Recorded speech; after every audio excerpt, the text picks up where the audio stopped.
저도 검사 출신이어서 나름대로 형사법에 관심을 갖고 있는 사람인데 도저히 정상적인 법 논리를 갖춘 판결문이 아니라고 생각해요. 그래서 항소심에 가면 저는 100%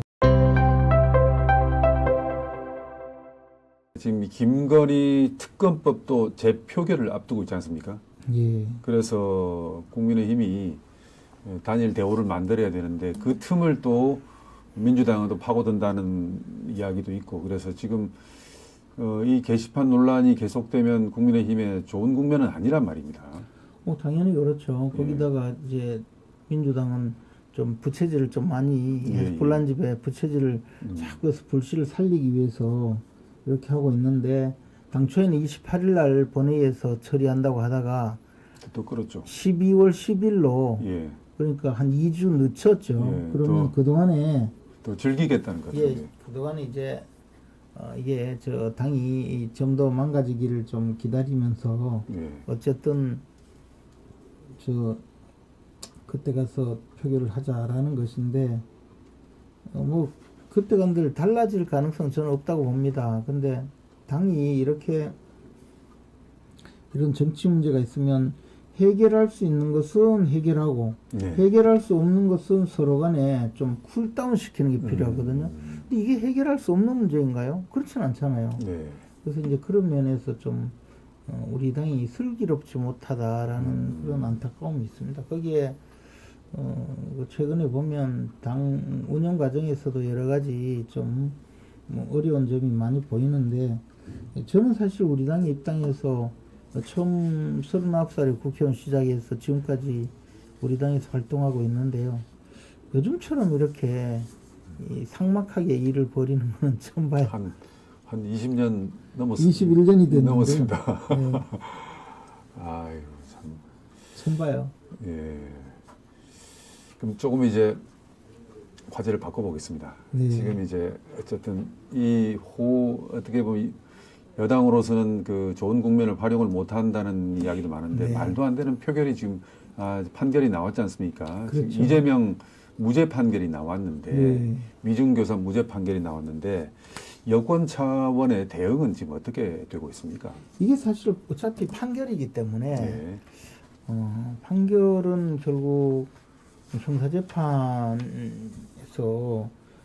이재명 대표의 위중교사 사건은 무죄 판결이 나왔고, 그것이 이 정치 사건화되었고 그 정치적인 현실적인 문제가 되었죠. 근데 이것은 법적으로 따지면 결국 검찰에서 항소를 해서 항소심에서 바로잡아야 되는 문제이죠.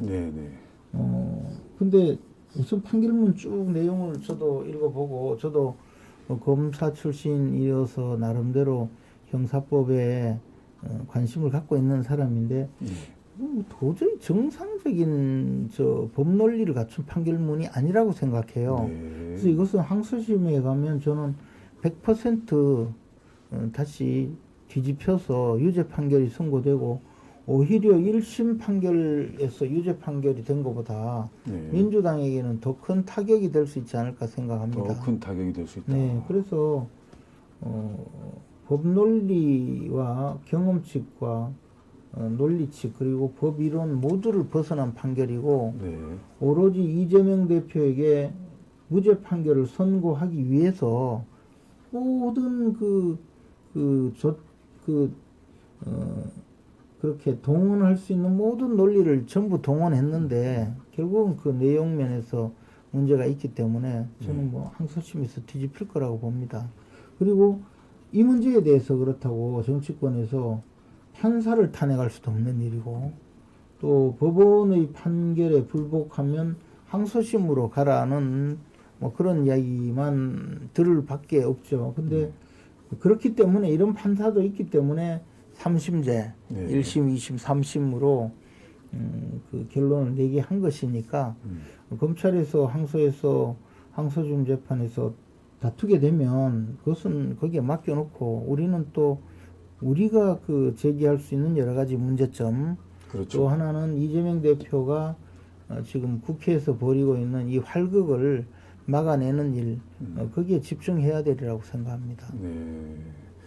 어쨌든 지금 이걸 기화로 야당은 지금 그 정치 공세를 더 강화하는 거 아니겠습니까? 네. 마치 면죄부를 받은 것처럼. 그러니까 이게 정치화되는 것인데 그런 야당의 공세에 국민의힘이 어떻게 제대로 대응을 못하고 있다는 비판은 많아요, 지금. 우선 국민들이 보기엔 참 걱정스럽죠. 그렇죠. 이거 댓글 문제인데 다만 이 댓글 사건이 그냥 일각에서 이야기하듯이 이거 아무것도 아닌데 이걸 가지고 왜 시비를 거느냐 이렇게 이야기하면 그것은 잘못이에요. 네. 이 사안은 그동안에 이제 저 언론에서도 과거와 달리 이 기자들이 뭐 당원인 경우는 거의 없기 때문에 네. 당원 게시판에 기자들이 취재를 해서 기사 쓴 적이 없는데 지난번 보면 김경수 지사 그 복권 문제 네. 또는 그 앞에서 또 몇 건의 당내 문제가 벌어졌을 때 또는 한동훈 대표가 이제 당대표 출마 여부가 문제되었을 때 또는 그 당대표 선거 경선 규칙을 두고 다툼이 있을 때 이런 때 언론에서 당원 게시판의 그 내용을 기사화했어요. 그러면서 특히 뭐 한동훈 대표보다는 윤석열 대통령 탈당하라는 요구가 당원 게시판에 빗발치고 있다. 뭐 이런 친한적인 이제 네. 그런 기사네요. 네. 근데 그런 것이 있을 때만 유독 이제 그 한동훈 명의로 된 당원의 글 또는 한동훈 대표의 가족 특히 이제 장모 명의로 된 글 같은 것이 많이 올라갔거든요. 그리고 그때 또 한동훈 대표의 그 팬클럽 네. 이분들의 활동이 굉장히 컸었고요.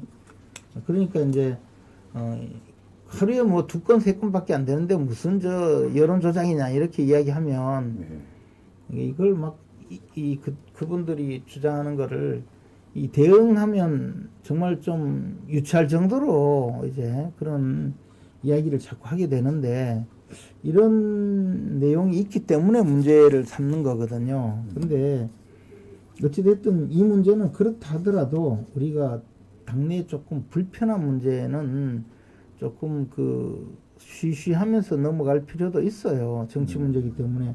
근데 그렇게 하기 위해서는 최소한 이게 누가 썼는지는 밝혀지고 난 다음에 가능한 거죠. 납득할 만한. 그렇지 않으면 계속 이게 꿈틀꿈틀거리면서 커진다는 거죠. 그렇죠. 예, 그렇죠. 정치 그렇죠. 문제는 그래서 이 문제는 빨리 해결하는 것이 좋다. 그렇지 네. 않고는 보수 단일 대우를 형성해 가는데 뒤에서 딴소리 자꾸 하고 뭐 그런 사정이 있기 때문에 이 문제를 그냥 깔끔히 정리를 했으면 하는 바람입니다. 알겠습니다. 지금 야권과의 전선에서 이재명 대표의 재판 문제도 있고 전선에서 여당이 단일 대오를 유지하기 위해서라도 깔끔하게 정리를 하자는 말씀을 해주셨습니다. 네.